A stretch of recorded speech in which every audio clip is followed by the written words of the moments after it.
السلام علیکم ورحمۃ اللہ وبرکاتہ۔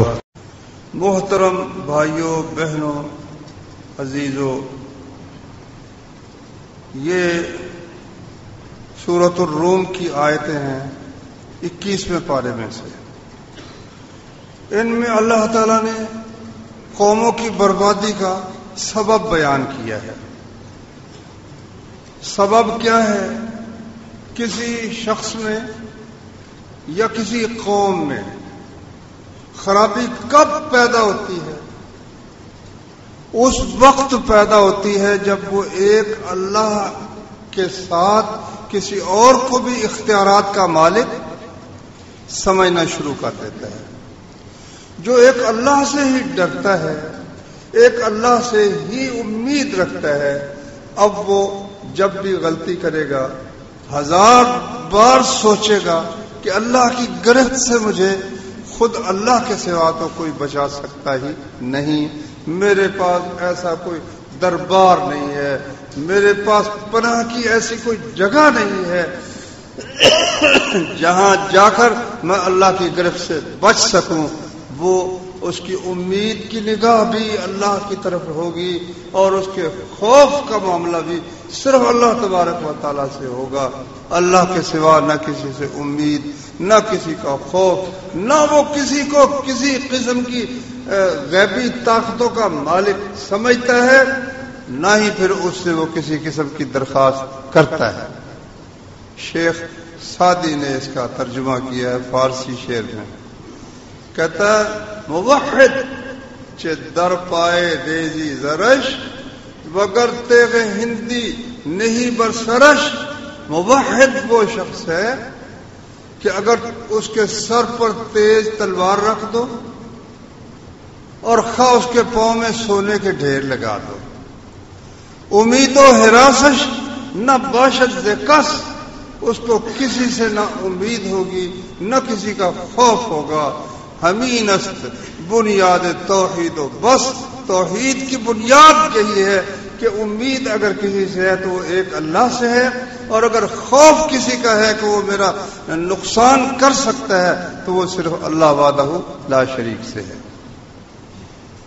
جب یہاں سے انسان بھٹکتا ہے، پھسلتا ہے، پھر کئی لوگوں کو وہ نا مالک سمجھ کر فلاں جو ہے وہ بھی نواز دیتے ہیں، فلاں صاحب بھی نواز دیتے ہیں، فلاں صاحب جو ہے وہ بھی حکومت لے دیتے ہیں، فلاں صاحب جو ہے وہ دھرکار دے تو آدمی کا ستیہ ناش ہو جاتا ہے۔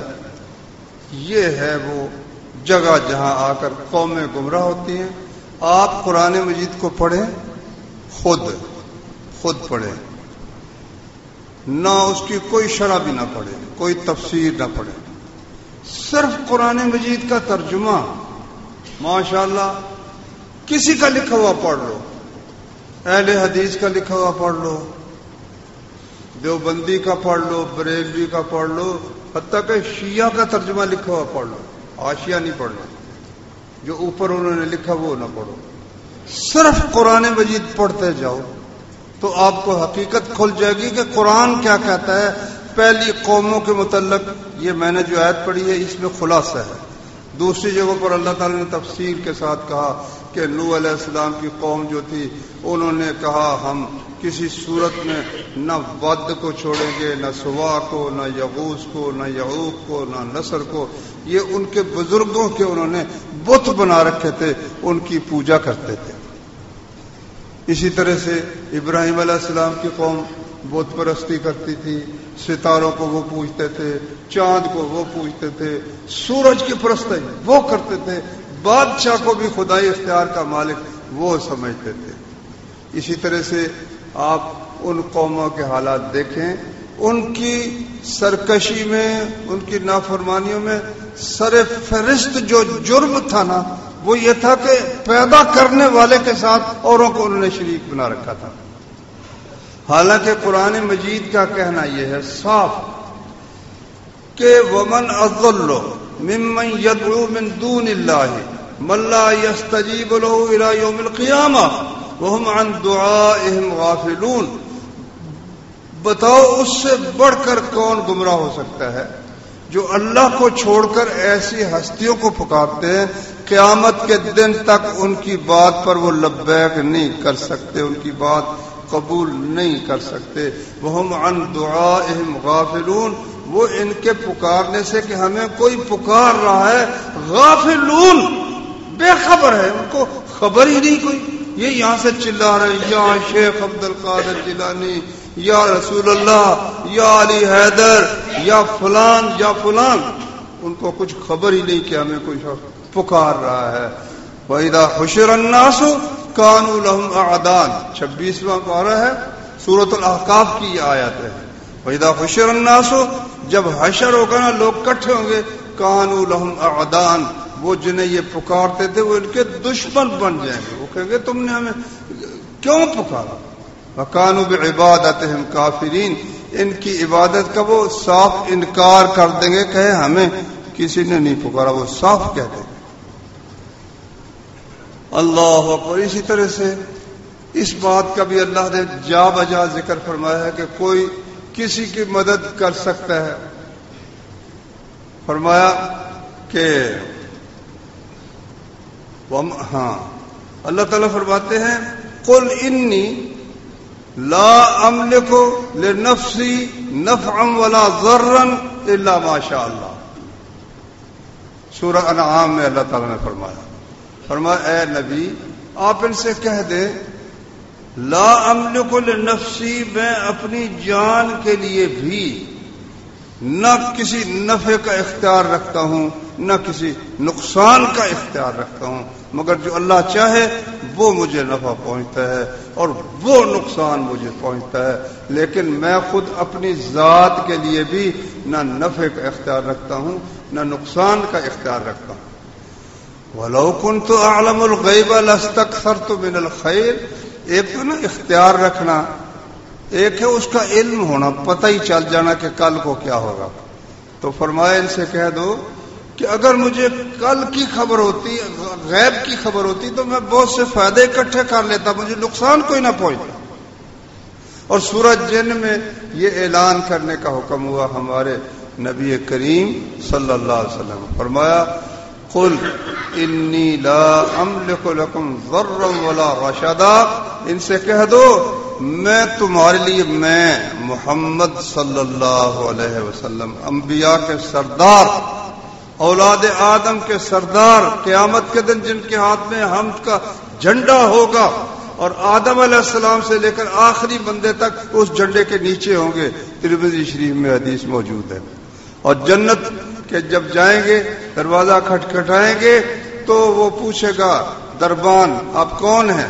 وہ کہیں گے میں محمد ہوں صلی اللہ علیہ وسلم. وہ کہیں گے کہ مجھے حکم تھا کہ جب تک محمد نہ آئے نا دروازہ جنت کا نہیں کھولے صلی اللہ علیہ وسلم.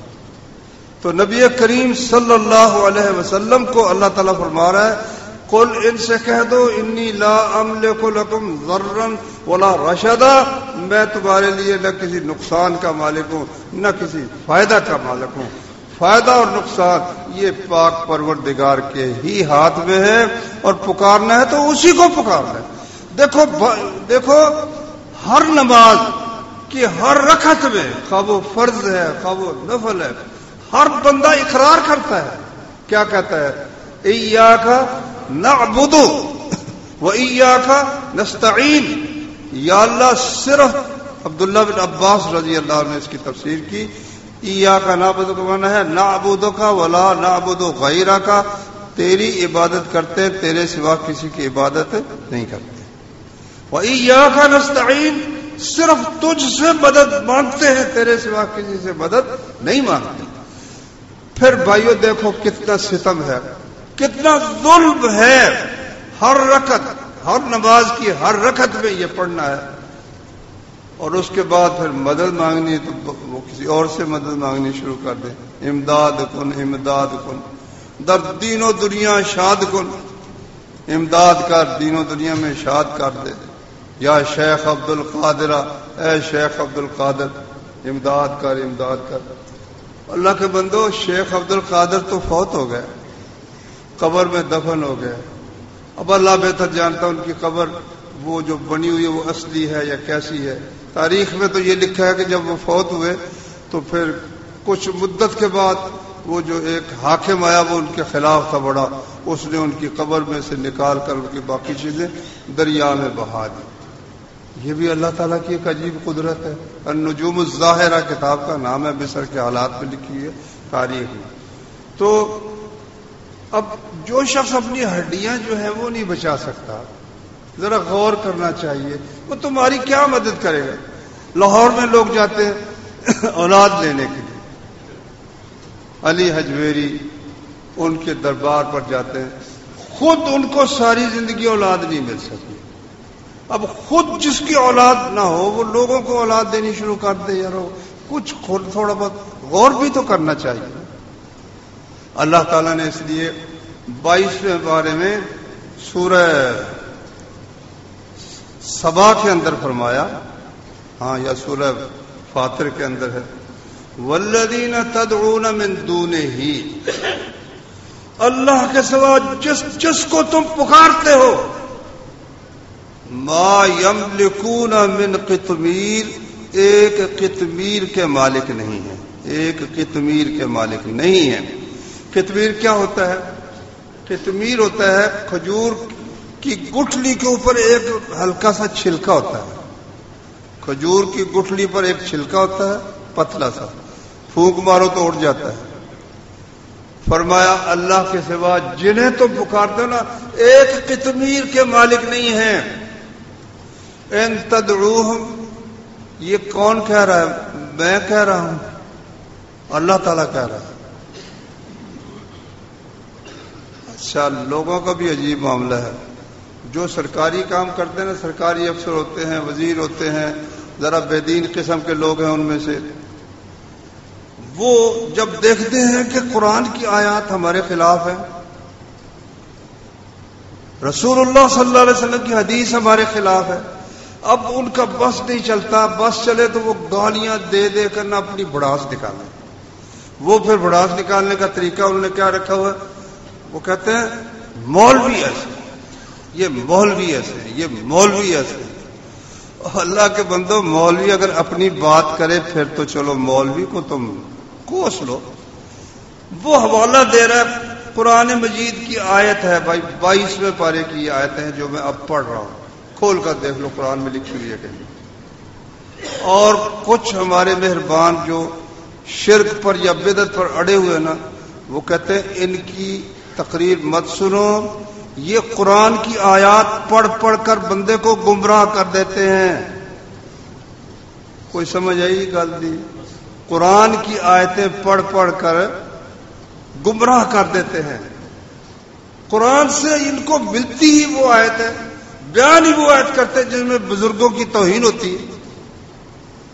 اور اللہ کے بندو، جب اللہ کی شان بیان ہو تو بزرگوں کی توہین کیسے ہوگی بھائی؟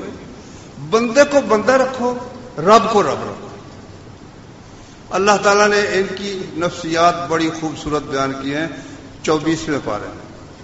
فرمایا وَإِذَا ذُكِرَ اللَّهُ وَحْدَهُ اشْمَأَزَّتْ قُلُوبُ الَّذِينَ لَا يُؤْمِنُونَ بِالْآخِرَةِ، جب اکیلے اللہ کا ذکر ہونا، اکیلے اللہ کی شان بیان ہو، اس کی صفات بیان ہو، اس کی قدرت کا بیان ہو، اس کی طاقت کا بیان ہو، اشمئزت قلوب الذین لا یؤمنون بالآخرہ، جن لوگوں کا آخرت پر ایمان نہیں نا، ان کے دل تنگ پڑ جاتے ہیں. وہ کہتے ہیں کوئی قصہ نہیں، کوئی کہانی نہیں ہے، کوئی بزرگوں کی کوئی اس میں داستان نہیں، ان کی کرامت کا بیان ہی کوئی نہیں ہوا.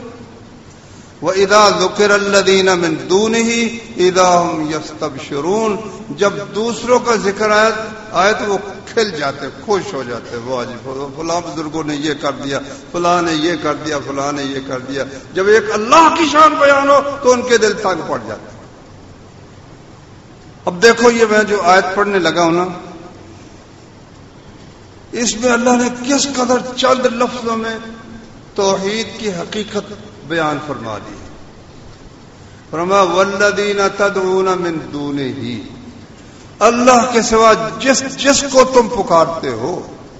اچھا، یہاں بھی ایک بڑا گھپلا بھائیوں نے کیا ہوا، کہتے دیکھو وہ ساری آیتیں جو بتوں کے متعلق تھی نا یہ اولیاء کے متعلق بیان کرتے رہتے. من دونہ ہی کا مطلب تو یہ ہے بتوں کی جو بت ہے بت کچھ نہیں کر سکتے.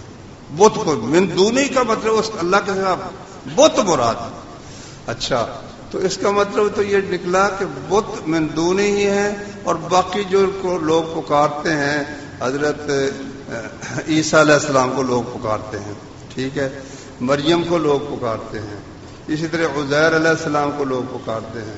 قرآن میں جن کا ذکر ہے نا اتخذوا احبارهم ورهبانهم اربابا من دون اللہ والمسیح ابن مریم. ان عیسائیوں نے اپنے عالموں کو, اپنے درویشوں کو اور مسیح بن مریم کو من دون اللہ رب بنا لیا. اب مسیح بن مریم من دون اللہ ہے نا, قرآن کہتا ہے, کیونکہ یا تو مانو وہ اللہ ہے یا مانو اللہ کے سوا تیسری بات تو ہو ہی کوئی نہیں سکتی. اس کائنات میں دو ہی چیزیں, یا تو پیدا کرنے والا ہے یا جسے پیدا کیا گیا ہے, یا مالک ہے یا ساری اس کی ملکیت ہے, تیسری کوئی چیز ہے تو میں بتاؤ. تو من دون اللہ کون ہے؟ اللہ نے فرمایا والذین یدعون من دون اللہ 14ویں پارے میں سورہ نحل میں فرمایا اللہ کے سوا جن کو لوگ پکارتے ہیں لا یخلقون شیئا وهم یخلقون, وہ کوئی چیز پیدا نہیں کر سکتے, وہ خود ان کو پیدا کیا گیا ہے. اموات, وہ مرنے والے ہیں, غیر احیاء, وہ زندہ نہیں ہے. وما یشعرون ایان یبعثون, ان کو یہ خبر بھی نہیں کہ ہمیں زندہ کر کے کب اٹھایا جائے, یہ بھی پتہ نہیں. اچھا اب دیکھو, بتوں کو کہہ سکتے مردہ, بت مردہ ہیں, بتوں کو کوئی مردہ کہتا ہے, زندہ نہیں ہے. ان کو یہ بھی شعور نہیں کب ہمیں اٹھایا جائے گا, اور بتوں کو اٹھایا جائے گا قیامت کے دن, زندہ کیا جائے گا. کسے زندہ کیا جائے گا؟ انسانوں کو زندہ کیا جائے گا نا, انسانوں کو زندہ کیا جائے گا. تو یہ جو انسان ہیں یا جن ہیں یا فرشتے ہیں جو بھی ہیں, اللہ نے فرمایا والذین تدعون من دونہ, اللہ کے سوا جس کو تم پکارتے ہو, ما یملکون من قطمیر, کھجور کی گٹھلی کے اوپر ایک نہایت باریک سے چھلکے کے مالک بھی نہیں ہیں. ان تدعوہم لا یسمعوا دعاءکم, ان کو پکارو وہ تمہاری پکار سنتے ہی نہیں. ولو سمعوا ما استجابوا لکم, اگر فرض کرو کہ وہ سن لیں, مستجابوا لکم, کبھی تمہیں جواب نہیں دیں گے, کبھی تمہیں جواب نہیں دیں گے. وَيَوْمَ الْقِيَامَةِ يَكْفُرُونَ بِشِرْكِكُمْ, جب قیامت ہوگی تمہارے شرک کا صاف انکار کریں گے, کہتے ہیں یا اللہ, کہیں گے ہمیں تو کسی نے پکارا ہی نہیں ہے. اور آخری جملہ اللہ کا دیکھو کتنا خوبصورت ہے, وَلَا يُنَبِّئُكَ مِثْلُ خَبِيرٍ, میرے جیسا بتانے والا تمہیں کوئی نہیں بتائے گا. کون کہہ رہا ہے؟ اللہ تعالیٰ کہہ رہا ہے میرے جیسا بتانے والا تمہیں, میرے جیسا خبر رکھنے والا, جتنی مجھے خبر ہے نا میرے جیسی کسی کو خبر نہیں ہے, میرے جیسا خبر دینے والا تمہیں کبھی نہیں بتائے گا جو بات میں تمہیں بتا رہا ہوں کہ اللہ کے سوا جس کو تم پکارتے ہو کھجور کی گٹھلی کے چھلکے کے مالک نہیں ہیں, اور اگر تم ان کو پکارو تو وہ نہ تمہاری پکار سنتے ہیں, اور اگر بالفرض سن بھی لیں تمہاری کوئی مدد نہیں کر سکتے. قیامت کے دن تمہارے صاف دشمن ہو جائیں گے, اور میرے جیسا خبر رکھنے والا تمہیں کبھی خبر نہیں دے گا, کبھی یہ بات نہیں بتائے گا. تو میں نے یہ عرض کیا شروع میں کہ قوموں کی, انسانوں, شخصیت ایک شخص ہے نا, مثلا میں ہوں یا آپ ہوں, اللہ تعالی ہم سب کو توحید پر مستقیم اور قائم رکھے اپنے پلوں. تو اکیلا بندہ بھی بھٹکتا ہے, پوری قوم بھٹکتی ہے. پہلا نقطہ خرابی کا ہوتا ہے کہ وہ توحید میں گڑبڑ ہو جاتی, توحید میں گڑبڑ ہو جاتی. اس لیے قرآن میں سب سے زیادہ زور جو دیا گیا ہے نا وہ توحید پر اللہ تبارک و تعالیٰ نے دیا ہے. اب بڑے ہی اخبارات میں, ریڈیو میں, ٹیلی ویژن میں, نیٹ پر بڑے تجزیے, بڑے تبصرے آ رہے ہیں کہ بھائی پاکستان کی جو خرابیاں ہیں اس کی اصلاح کا کیا طریقہ ہے. بڑے بڑے نوٹ آتے ہیں، بڑے بڑے لوگ، کوئی کچھ کا کوئی اس کا سبب کرپشن کو بتاتا ہے. اور کرپشن جو ہے، کرپشن کا سر چشمہ ڈھونڈو. جب اوپر والا افسر باخبر ہو جائے پھر وہ کرپشن اس وقت نہیں کرتا، اس لیے کہ وہ اوپر والا دیکھ رہا ہے. اچھا، لیکن اگر اوپر والا بھی ساتھ مل جائے تو پھر وہ کرپشن ہو جاتی ہے. یہ اس وقت رکے گی جب اوپر والے سے سب سے اوپر والا جو ہے نا وہ نگاہ کے سامنے ہو کہ کوئی بھی مجھے نہیں دیکھ رہا، تو مالک مجھے دیکھ رہا ہے کہ میں ناحق دوسرے کا مال لے رہا ہوں. مسلمان بھی عجیب قوم ہے بھائی. خنزیر کھانا تو دور کی بات ہے نا، بد عمل سے بد عمل مسلمان کو بھی اگر آپ بہترین پکا کر اس کے سامنے رکھیں وہ الٹی کرنی شروع کر دے گا. خنزیر نہیں کھائے گا. کیوں نہیں کھائے گا؟ کیونکہ حرام ہے. یہی وجہ نا، اور تو کوئی سبب نہیں نا، حرام ہونے کی وجہ سے نہیں کھائے گا. لیکن یہ مال جو لے رہا ہے، اس کسی سے رشوت جو لے رہا ہے، یہ اماں جی کا دودھ ہے، یہ بھی تو حرام ہے نا.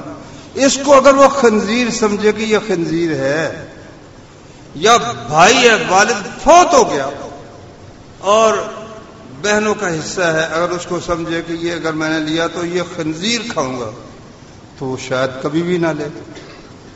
روز خبریں آتی ہیں یار، 4 بھائی انہوں نے اپنی بہن کو 20 سال تک ایک کمرے میں بند رکھا. اخبار میں ہے، صرف زمین کی وجہ سے ان ظالموں نے اتنا اس خاتون پر ظلم کیا. یارو حد ہے ظلم کیا. وہاں کھانا پھینک دیتے شاپر میں ڈال کر، بس چلو جی، زمین کی خاطر اس کو یہ کیا. اگر اللہ کا ان کے دل میں خوف ہوتا کہ اللہ تعالیٰ نے ہم سے پوچھ لیا تو یہ کیسے کرتے. تو اس لیے میرے بھائیوں، اب ہوتا گیا کہ ہر سال نا چند دن گزرتے ہیں تو کبھی تو لاہور کی قبر کو ارکے گلاب سے غسل دینا شروع کر دیتے ہیں ہمارے وزیر، اور بلکہ چیف جسٹس صاحب تک بھی ارکے گلاب سے ایک قبر کو غسل دیتے ہیں. اللہ کے بندو. اور کبھی وہ اس میں ایک دروازہ بنا بہشتی، وہ بہشتی شروع ہو جاتا ہے، لوگ وہاں سے گزرتے خوش ہو جاتے ہیں، ہم بہشتی ہو گئے. کیسے بہشتی ہو گئے بھائی؟ تو مکہ مکرمہ جو مرکز ہے اسلام کا، کعبہ شریف کے اندر کوئی شخص اگر داخل ہو کر نکل آئے تو وہ داخل ہو کر نکلنے سے جنتی ہو جاتا ہے. کیوں بھائی؟ کوئی نبی صلی اللہ علیہ وسلم نے فرمایا ہو کہ وہ جو اندر داخل ہو کر نکل آئے وہ جنتی ہو گیا. تو یہ ماشاءاللہ پاک پٹھن میں تو پھر اس سے بھی بڑھ کر بات ہو گئی.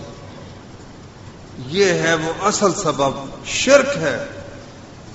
ایک اللہ کے سوا کسی سے کوئی امید رکھنا کہ وہ غیبی اسباب میں سے وہ کن کہہ کر حالت ہماری بدل دے گا، یہ تو بھائی اللہ کی شان ہے اور کسی کا اختیار ہی نہیں. 2-3 حدیثیں صحیح مسلم میں سے، صحیح ترمذی میں سے میں آپ کو انشاءاللہ سناتا ہوں. اس سے نبی صلی اللہ علیہ وسلم نے جو نصیحت فرمائی اس کا اندازہ ہوگا کہ آپ ہمیں کیا نصیحت فرماتے ہیں. ترمذی شریف میں حدیث ہے عبداللہ ابن عباس رضی اللہ عنہ، وہ فرماتے ہیں کہ میں نبی صلی اللہ علیہ وسلم کی سواری پر آپ کے پیچھے بیٹھا ہوا تھا، تو نبی صلی اللہ علیہ وسلم نے فرمایا، یا غلام، اے لڑکے، میں تمہیں چند باتیں سکھاتا ہوں، وہ تمہیں فائدہ دیں گی. احفظ اللہ یحفظ کا، ہر وقت اللہ کا دھیان رکھنا، اللہ تمہارا دھیان رکھے گا. ہر وقت اللہ کی حفاظت کرو، ادھر ہی دھیان رکھو، اللہ تعالیٰ تمہاری حفاظت کرے گا. احفظ اللہ تجدہ تجاہک، اللہ کا دھیان رکھو، تمہیں ایسے معلوم ہوگا کہ اللہ میرے سامنے ہے. وَإِذَا سَأَلْتَ فَاسْأَلِ اللَّهَ، جب تو مانگے صرف اللہ سے مانگ، کسی اور سے مت مانگ. وَإِذَا اسْتَعَنْتَ فَاسْتَعِنْ بِاللَّهِ، جب مدد مانگو تو صرف اللہ سے مدد مانگو اور کسی سے مدد نہیں مانگنی.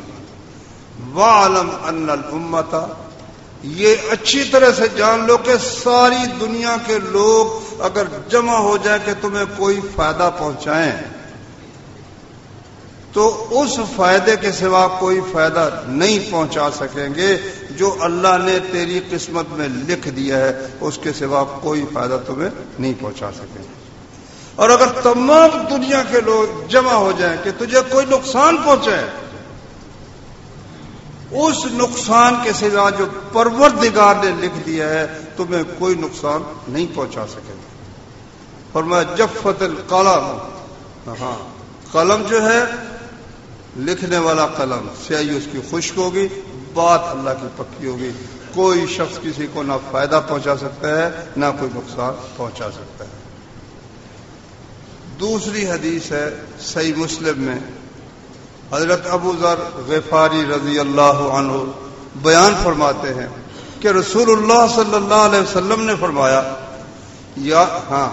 رسول اللہ صلی اللہ علیہ وسلم نے فرمایا کہ اللہ تعالیٰ فرماتا ہے، ایک تو قرآن مجید ہے نا، یہ بھی اللہ کا کلام ہے، اور ایک حدیث بعض اوقات ان الفاظ میں ہوتی ہے کہ نبی صلی اللہ علیہ وسلم فرماتے ہیں کہ اللہ تعالیٰ نے فرمایا۔ اس حدیث کو کیا کہتے ہیں بھلا بتاؤ؟ حدیث قدسی، اسے کہتے ہیں حدیث قدسی۔ الفاظ رسول اللہ صلی اللہ علیہ وسلم کے ہوتے ہیں اور وہ بات اللہ تعالیٰ کی طرف سے ہوتی ہے۔ اور مسلم شریف کی صحیح حدیث ہے کہ نبی صلی اللہ علیہ وسلم نے فرمایا کہ اللہ تبارک و تعالیٰ فرماتے ہیں، یا عبادی، میرے بندو، انی حرمت الظلم علی نفسی، میں نے اپنے آپ پر ظلم کو حرام کر رکھا ہے کہ میں کسی پر ظلم کروں، ایسا کبھی نہیں ہوگا۔ میں نے اپنے آپ پر ظلم کو حرام کر رکھا ہے، وجعلتہ بینکم محرما، آپس میں تمہارے متعلق ایک دوسرے پر ظلم کرنے کو بھی میں نے حرام قرار دیا، فلا تظالموا، دیکھو میرے بندو ایک دوسرے پر ظلم مت کرنا۔ یا عبادی، اے میرے بندو، کلکم ضال، تم سب گمراہ ہو، رستے سے بھٹکے ہوئے، تمہیں صحیح راستے کا علم نہیں ہے سوائے اس کے جسے میں صحیح راستہ بتا دوں، اس لیے مجھے سے راستہ مانگا کرو، ہدایت مجھے سے ہی مانگا کرو، کسی اور سے ہدایت نہ مانگو۔ اے میرے بندو، تم سب بھوکے ہو سوائے اس کے جسے میں کھانے کو دوں، اللہ کہتا ہے جسے میں کھانے کو دوں، اس لیے کھانے کے لیے مجھ سے مانگو۔ اے میرے بندو، تم سب بے لباس ہو، ننگے ہو سوائے اس کے جس کو میں لباس دوں، اس لیے لباس مجھ سے مانگو، میں تمہیں لباس دوں گا۔ فرمایا اے میرے بندو، تم رات کو بھی خطا کرتے ہو، گناہ کرتے ہو، دن کو بھی گناہ کرتے ہو، اور میں سارے گناہ ہی بخش دیتا ہوں، سارے گناہ بخش سکتا ہوں، اس لیے تم مجھ سے معافی مانگا کرو کہ یا اللہ ہمارے گناہ معاف کر دو، تو میں تمہارے گناہ معاف کر دوں گا۔ بات صرف اتنی ہے کہ میرے دربار میں حاضر ہو کر صدق دل کے ساتھ کہو کہ یا اللہ غلطی ہوگی، معاف فرما دے، میں تمہیں بخش دوں گا۔ فرمایا یا عبادی لن تبلغوا نفعی فتنفعونی، اے میرے بندو، تم سب جو اکٹھے ہو کر بھی چاہو کہ مجھے کوئی فائدہ پہنچاؤ، اللہ تعالیٰ کو کوئی فائدہ پہنچاؤ، مجھے تم کوئی فائدہ نہیں پہنچا سکتے، میرا کوئی فائدہ تم کر اتنی تمہاری بساط ہی نہیں ہے، تمہاری طاقت ہی نہیں ہے، اور اللہ کو کوئی محتاج ہی نہیں کہ تم مجھے نفع پہنچا سکو، اور تم مجھے کوئی نقصان بھی نہیں پہنچا سکتے۔ مطلب اس کا یہ ہے کہ میں یہ جو سب کچھ تمہیں ہدایت دے رہا ہوں، پیغمبر بھیج رہا ہوں، کائنات کا ذرہ ذرہ میں نے تمہاری خدمت کے لیے وقف کر دیا، میرے بندوں کی ہر ضرورت پوری کر، اے زمین تو پوری کر، اے آسمان، اے بادلوں، اے ستاروں، اے چاند، اے سورج، اے ہواؤں، اے بادلوں، ہر چیز کو تمہاری خدمت پر لگا رکھا ہے، اس لیے نہیں کہ مجھے اس سے کچھ حاصل ہے، اور تمہارے لیے یہ سب کچھ تمہارے لیے میں نے کیا ہے، تمہارے فائدے کے لیے کیا ہے۔ فرمایا اے میرے بندو، اگر تم میں سے اولکم و آخرکم، تمہارے پہلے اور پچھلے اور تمہارے انسان اور تمہارے جن، تم میں سے سب سے جو شخص زیادہ تقوی والا ہے نا، سب سے زیادہ جو متقی شخص ہے، تم سب کے سب پہلے بھی اور پچھلے بھی اور انسان بھی اور جن سب کے سب اس شخص جیسے ہو جاؤ، اس شخص جیسے ہو جاؤ جو تم میں سب سے زیادہ متقی ہے۔ مسلم شریف کی حدیث ہے بھائی، فرمایا اس سے میری سلطنت میری حکومت میں ذرہ برابر اضافہ نہیں ہوتا کہ میری حکومت میں کچھ اضافہ ہو جائے، فرق ہی کوئی نہیں پڑتا. سب کے سب سے متقی شخص کون ہے بتاؤ؟ سب سے نیک بندہ کون ہے؟ حضرت محمد صلی اللہ علیہ وسلم. فرمایا تم سب حضرت محمد صلی اللہ علیہ وسلم جیسے ہو جاؤ، میری سلطنت میں کسی چیز کا اضافہ نہیں ہوتا. اور اگر تمہارے سب پہلے اور تمہارے پچھلے اور تمہارے انسان اور جن کانوا علی افجر قلب رجل منکم، تم میں سب سے زیادہ گندا اور بدکار شخص جو ہے نا اس جیسے ہو جائے، میری سلطنت میں کسی چیز کا نقصان نہیں ہوتا. سب سے گندا کون ہے؟ ہاں بولو. شیطان ہے نا. سب کے سب شیطان ہو جائیں، اللہ کی سلطنت میں بھائیوں کوئی کمی نہیں ہوتی. ایسے مالک کو چھوڑ کر ان کو پوچھنا جو کروٹ بدلنا نہیں جانتے، انہیں آپ مشکل کشا مانتے ہیں. کروٹ نہیں بدل سکتے، جو فوت ہونے کے بعد خود قبر تک چل کر نہیں جا سکے، جو اپنی قمیص نہیں اتار سکے، بعض اوقات کینچیوں سے ان کو کاٹ کر اور پھر خود غسل نہیں کر سکے، کندھوں پر اٹھا کر وہاں جا کر ان کو رکھا. اب وہاں جا کر تمہاری مشکلیں حل کرنے لگ گئے اور ان کے دروازے جو ہیں وہ جنت کے دروازے بن گئے. کچھ کم ظلم کرو بھائیو اپنی جان پر، اتنا ظلم نہ کیا کرو. اللہ تعالیٰ سمجھنے کی عمل کرنے کی توفیق عطا فرمائے.